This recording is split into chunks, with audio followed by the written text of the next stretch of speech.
નમસ્કાર બાળ મિત્રો, બોલતી ગાઈડમાં ગુજરાતી વિષય ધોરણ 4 પ્રકરણ 10 રંગે સંગે કામ કરો. તેની અંદર પ્રશ્ન 1 જોઈશું. નીચેના વિકલ્પોમાંથી સાચો વિકલ્પ પસંદ કરીને લખો. 1. લેસન કરવા માટે. લેસન તો તારે જ કરવું પડશે આવે. બમાં એવું લખ્યું છે લેસન કરીશ તો જ રમવા જવા દઈશ. કમાં લખ્યું છે લેસન કરી લેજે. તો લેસન કરવા માટે લેસન કરીશ તો જ રમવા જવા દઈશ એવું આવશે જવાબ. 2. પોતું કરવા માટે. હું પાછી આવું ત્યાં સુધી અહીંયા પોતું થઈ ગયેલું જોઈએ. પોતું કરવા માટે પોતું તો તારે જ કરવું પડશે. પોતું કરવા માટે ચોખ્ખાઈ રાખવા પોતું તો કર. તો એનો અંદર જવાબ આવશે હું પાછી આવું ત્યાં સુધી અહીંયા પોતું થઈ ગયેલું જોઈએ. 3. દફતર ગોઠવવા માટે. તો આમાં લખ્યું છે દફતર તો ગોઠવેલું રાખવું જોઈએ. દફતર ગોઠવેલું હોય તો ચોપડીઓ સરળતાથી મળે. દફતર ગોઠવ્યા પછી જ ખાવાનું મળશે. તો જવાબ આવશે કારેલાનું શાક ખાવા માટે. કારેલાએ ખાવા પડશે. થાળીમાં આવે ખાઈ જ લેવાનું. ખાવા સમયે કચકચ ના જોઈએ. તો જવાબ આવશે પ્રશ્ન 2.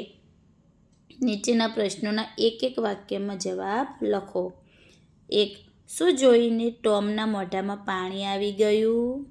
તો બેનના હાથમાં એક મોટું લાલ ચટાક સફરજન જોઈને ટોમના મોઢામાં પાણી આવી ગયું.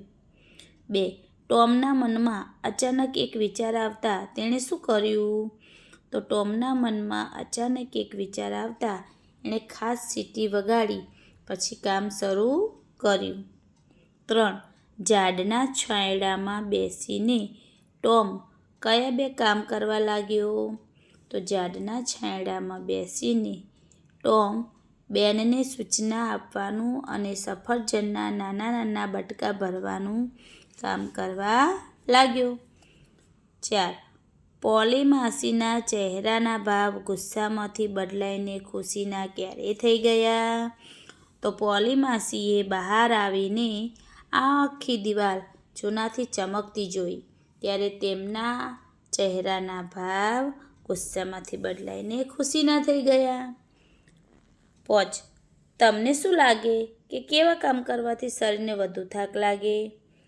તો મને જે કામ કરવું ન ગમે એ કામ કરવાથી શરીરને વધુ થાક લાગે. 6. તમને ટોમ જેવું થવું ગમે કેમ? તો મને ટોમ જેવું થવું ગમે. કામ થાય અને આરામ પણ મળે. પ્રશ્ન 3. નીચેના પ્રશ્નોના 2-3 વાક્યમાં જવાબ લખો. 1. તમને વાર્તામાં સૌથી વધુ મજા ક્યારે આવી? તો ટોમે દિવાલ રંગવાનું કંટાળાજનક કામ પૂરું કરવાની યુક્તિ કરી અને બેનની પાસેથી સફરજન મેળવી તેણે દિવાલ રંગવાનું કામ સોંપ્યું. તે વાર્તાલાપ વાંચવાની સૌથી મજા આવી. 2. તમને તમારા ઘરમાં કયા કામ સોંપાય છે? તો મને મારા ઘરમાં નીચેના જેવા કામ સોંપાય છે.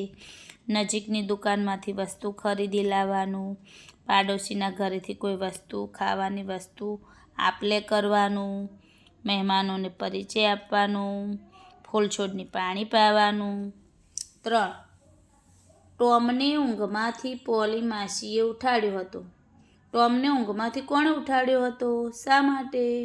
તો ટોમને ઊંઘમાંથી પોલી માસીએ ઉઠાડ્યો હતો. રવિવારનો દિવસ હતો.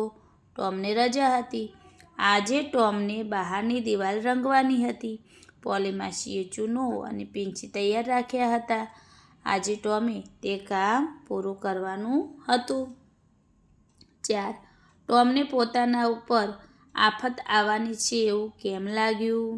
ટોમને પોલી માસીએ બૂમ મારી જગાડ્યો. ટોમ આંખો ચોળતો બહાર આવ્યો. તેણે માસીના હાથમાં ચૂનો કરવાની મોટી પીંછી અને બાજુમાં પડેલી ચૂનો ભરેલી ડોલ જોઈ. પોલી માસીનું આ રૂપ અને વસ્તુઓ જોઈ ટોમને પોતાના ઉપર આફત આવવાની છે એવું લાગ્યું. 5. કલાકારની જેમ ચૂનો લગાડવા માટે ટોમ શું કરતો હતો? તો કલાકારની જેમ ટોમ ચૂનો લગાડવાનું કામ કરતો હતો. થોડી વાર થાય, 2 ડગલો પાછળ ખસે અને દિવાલ તરફ જોઈએ.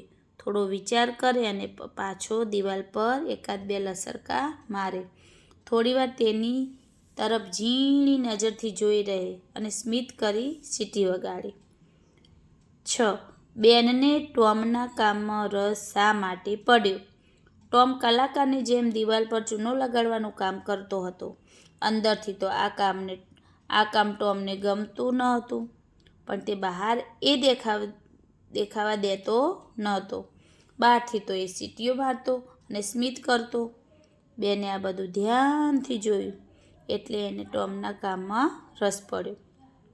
7. બપોર સુધીમાં આખી દિવાલ 3-4 વાર કેવી રીતે રંગાઈ શકી? તો ટોમ દિવાલ રંગવાનું કામ પૂરું કરવા માટે યુક્તિ વિચારી. તેની યુક્તિ સફળ થઈ. બેને દિવાલ રંગવા દેવાના બદલામાં ટોમને એક સફરજન આપ્યું. બિલી પાસેથી પતંગ લઈ તેને દિવાલ પર ચૂનો લગાવવાનું કામ સોંપ્યું. એ જ રીતે જોની પાસેથી લખોટીઓ લીધી. આમ બપોર સુધીમાં આખી દિવાલ 3 વાર રંગાઈ શકી. પ્રશ્ન 4. નીચેના વાક્યો વાંચો અને લીટી કરેલા શબ્દનો અર્થ લખો. 1. ધરતીકંપ એક કુદરતી આફત છે. તેને રોકી શકાતી નથી, પણ તેવી આફત સમયે જો સાવચેતી રાખીએ તો નુકસાન ઓછું થાય. આફત એટલે મુશ્કેલી. 2. અબુ આજે જલેબી લાવ્યા. કાગળની થેલી સહેજ ફાટી ગઈ હતી. તેમાંથી પીળી જલેબી જોઈને જ આયશાના મોઢામાં પાણી આવી ગયું. તો મોઢામાં પાણી આવવું એનો મતલબ થાય ખાવાનું મન થઈ જવું. 3. ફોટોગ્રાફરે કહ્યું, આટલું બધું દાંત દેખાય એટલું ન હસો. સહેજ સ્મિત કરો તો ફોટો સરસ આવશે. સ્મિત કરવું એટલે સહેજ મોં મલકાવવું. 4. ફિરદૌસને આમ તો આ વાર્તા સાંભળવી ગમે જ નહીં, પણ નીલાબહેન એવી સરસ રીતે વાર્તા કહે એટલે તેને હવે વાર્તા સાંભળવામાં રસ પડવા લાગ્યો છે. રસ પડવો એટલે મજા પડવી. 5. કાચના વાસણો સાફ કરવામાં ખૂબ કાળજી રાખવી પડે. સહેજ પણ બેદરકારી રાખો તો તૂટી જાય. બેદરકારી રાખવી એટલે કાળજી ન રાખવી. 6. મોટા બેનની નજર જ એવી છે કે અમે ગમે એટલું કામ કરીએ, કોઈને ને કોઈને ખામી તો કાઢે જ.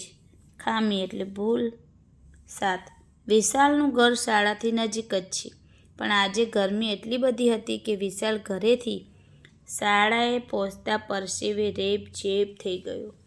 પરસેવે રેબઝેબ થઈ જવું એટલે પલળી જવું. ચલો 8મો. મારા મામાનો દીકરો ઠીંગણો છે, તો બધા તેને એ ગોટિયા કહીને મજાક ઉડાડે છે. મજાક ઉડાડવી એટલે ખીજવવું. પ્રશ્ન 5. નીચેના વિધાનોમાંથી ખરા વિધાનો સામે ખરાની અને ખોટા વિધાનો સામે ખોટાની નિશાની કરો. 1. ટોમ તેની ખાસ સીટી મારતા કલાકારની જેમ દિવાલને ચૂનો લગાવવા માંડ્યો. તો સાચું. ટોમને સફરજન ભાવતું નહોતું. તો ખોટું. 3. બિલી પાસેથી ટોમે લખોટીઓ લીધી. તો ખોટું. 4. બપોર સુધીમાં દિવાલ 3 વાર રંગાઈ ચૂકી હતી. સાચું. પોલી માસીએ ખુશ થઈને ટોમને બેટ લાવી આપ્યું. ખોટું. પ્રશ્ન 6. નીચેના વાક્યો કોણ બોલે છે તે લખો. આજે આ કામ પૂરું કરી દેજે. તો પોલી માસી. 2. કેમ આ કામ નથી? તો બેન. તું આને કામ કહે છે? ટોમ. કદાચ આને કામ કહી શકાય અને ન પણ કહેવાય. તો ટોમ.